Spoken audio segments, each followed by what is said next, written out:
ఈ గుడిలో ఉన్న హనుమంతుని విగ్రహం గురించి తెలుసుకుంటే ఆశ్చర్యపోతారు. Welcome to Rayalaseema series episode 2. ఈరోజు కడప డిస్టిక్లో త్రేతాయుగం నాటి చరిత్ర ఉన్న మన గండి ఆంజనేయ స్వామి క్షేత్రానికి వచ్చాను.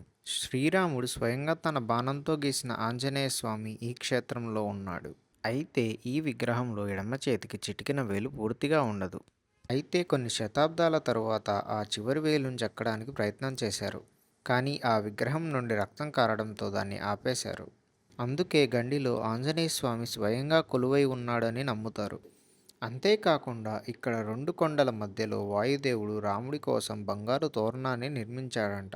అది ఎంతో పుణ్యాత్ములైతే తప్ప కనిపించదని నమ్మకం. ఈ బంగారు తోరణం గురించి ఉన్న మిస్టరీని పిన్నెడ్ కామెంట్స్లో చెక్ చేయండి. ఇంత గొప్ప చరిత్ర ఉన్న ఈ గండి క్షేత్రాన్ని జీవితంలో ఒక్కసారైనా తప్పకుండా విజిట్ చేయాలి. అలానే జై శ్రీరామ్ అని కామెంట్ చేయండి. ఈ వీడియోకి 10K లైక్స్ వస్తే పార్ట్ 2 చేస్తాను. నెక్స్ట్ ఎపిసోడ్లో కలుద్దాం. Bye guys.